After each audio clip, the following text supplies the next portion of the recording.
Salut! Eu sunt Radu, bine venit la Focul de Tabără. Hai să facem un exercițiu de imaginație. Închipuieți o rețea de socializare, să-i spunem Facebook, la care tu controlezi complet algoritmul. Pe Facebook ai o pagină cu toate configurările. Tot ce se întâmplă e controlat de tine.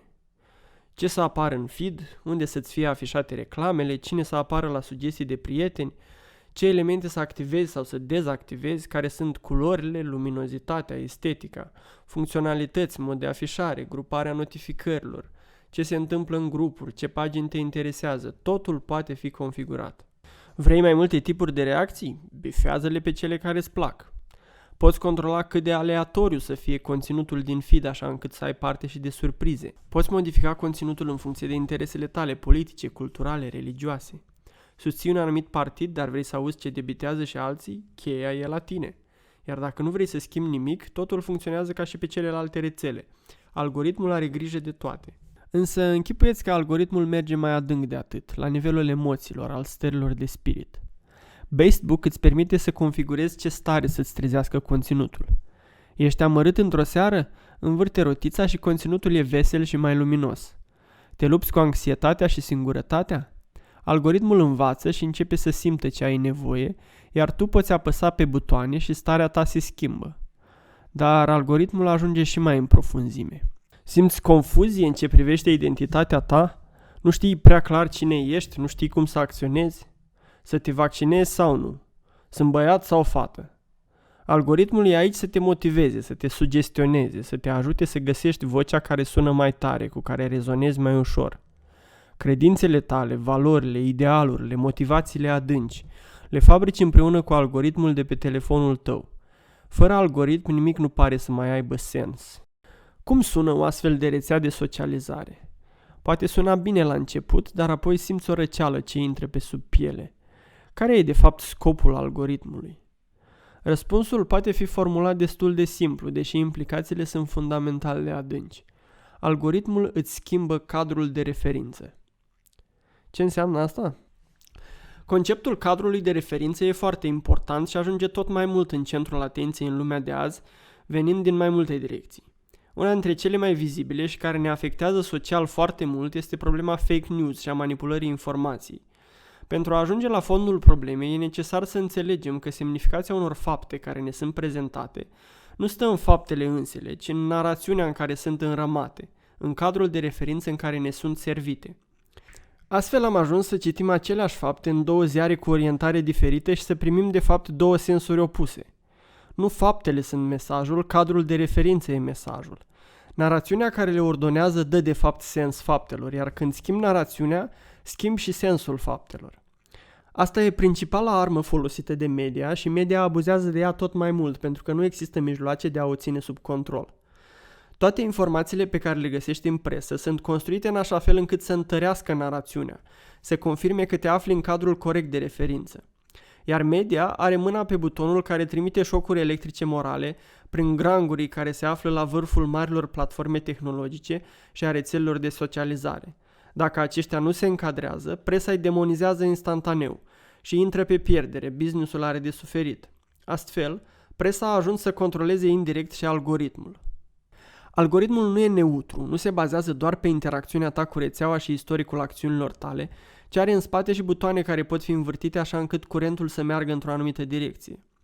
Iar principiul cadrului de referință stă la baza manipulării algoritmului din rețelele de socializare. Faptele sunt filtrate și prezentate într-o anumită secvență, într-un anumit context, cu o anumită intensitate, așa încât să te facă să obții și să ajungi să creezi un anumit sens dat realităților din jur. Exemplele sunt numeroase, mai ales în contextul politic al ultimilor ani. Dacă algoritmul, împins de media, vrea să-ți modifice o opțiune politică, îți afișează în recomandări doar anumite postări și videoclipuri, cele care nu se conformează sunt shadow banned, mai greu de găsit, apoi chiar căutând specific anumite informații, îți sunt aduse în față infirmări, debunking și argumente contra acelei opinii. Sunt afișate doar articolele din presa mainstream, tot ce e dizident e prezentat ca ridicol, conspiranoid, extremist. Dacă problema devine serioasă, apar mesaje de avertizare care să-ți spună că ești într-o zonă neaprobată. Apoi conținutul e șters, utilizatorii sunt blocați și respinși de pe platformă. Iar miza e mereu aceeași. Modificarea cadrului de referință așa încât să ajungi să crezi că lucrurile nu sunt așa cum poate intuiești, ci așa cum ți se spune pe toate canalele răspicat, fără putință de contrazicere. Algoritmul a ajuns un alt instrument major de nivelare ideologică.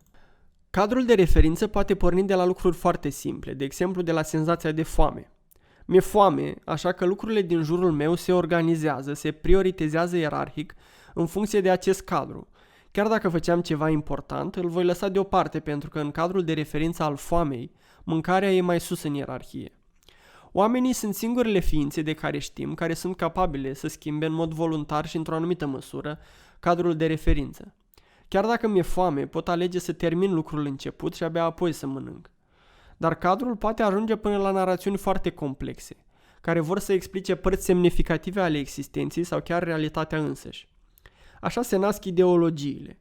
O ideologie este un cadru de referință foarte vast, care include și explică fenomene și procese complexe, ajungând până la a pretinde că explică natura umană, sensul vieții naturale, existența în sine. O ideologie e un cadru care nu poate fi schimbat atât de ușor, pentru că poate fi legat foarte adânc de identitatea și existența ta. O persoană poate ajunge să nu mai vadă dincolo de cadrul ei ideologic, să confunde ideologia cu realitatea, un captiv ideologic. O astfel de persoană se va lupta să apere ideologia dintr-un instinct de supraviețuire, fără să analizeze prea mult ce e dincolo. Orice e străin, ce e diferit, e un atac la identitatea mea. Scopul manipulării cadrului de referințe de către media și de stăpânii algoritmului este modificarea ideologiei indivizilor și grupurilor și închiderea într-o captivitate cât mai sigură a celor prinși deja. Algoritmii social media încearcă tot mai mult să ne scoată din real în virtual, să ne virtualizeze existența pentru că în virtual e mult mai ușor să-l controlezi pe cel care ți-a intrat în capcană. În virtual nu suntem persoane, oameni, ci utilizatori, iar utilizatorul poate fi foarte ușor utilizat. Cu cât algoritmul devine mai puternic, cu atât poate limita căile de ieșire, poate dezactiva mecanismele de apărare și de răspuns. Algoritmul e o pânză de paianjen, un cadru de referință parazitar, care încearcă să-și slăbească victima pentru a o putea controla mai bine. Matrixul, pânza de paianjen, e mai puternic cu cât îi oferi mai mult din timpul, energia și emoțiile tale. Twitter folosește mânia pentru a te stârni și a te implica în dispute fără sens și te leagă tot mai mult. Instagram te golește interior prin afișarea și glorificarea superficialului, a filtrelor și a imaginii, ațâță orgoliul și gâdilă ego-ul. Lenea, pofta, lăcomia, sexualizarea, zâzania și certurile, bârfa, invidia sunt întrețesute în Netflix, Facebook, Snapchat, Yelp, YouTube, Pornhub, Amazon și altele pentru a te înfășura cât mai strâns într-un cadru care pare să fie umplut lumea, să fie acaparat realitatea. Dacă ieși de acolo, parcă nu mai ești din lume. Care ar fi atunci soluția? Mă lupt cu algoritmul? Facem un alt algoritm pe care să-l controleze individul? Ies cu totul și mă rup de lume? Există și un cadru de referință final, fundamental, și acesta este conștiința. Conștiința în sensul percepției individuale al lumii, a ferestrii prin care ne raportăm la existență. Conștiința e cadrul din care nu putem ieși. Nu ne putem imagina existența în afara conștiinței, iar conștiința este cea care organizează și dă sens fenomenelor și lucrurilor cu care interacționăm. Fără conștiință, totul e doar potențial nedeterminat și fără formă, e tohu wabohu. Conștiința nu e ceva exterior sau un program pe care îl rulăm. Nu e un algoritm, ci e întrupată, e corporală și acționează prin corpul și creierul nostru. Conștiința poate intra în legătură cu realitatea în mod direct. E prezentă și e în trup și de asta poate fi folosită ca o validare pentru orice alt cadru de referință și orice algoritm cu care interacționăm. Virtualizarea excesivă, mutarea centrului emoțional în device-ul ce luminează în mâna mea, descărnarea relațiilor și a interacțiunilor ne îndepărtează de conștiința întrupată, de filtrul realității. În viața reală, algoritmul nu are aceeași viteză de reacție.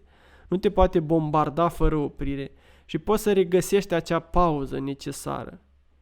Timpul în care să lași realitatea să valideze ce crezi.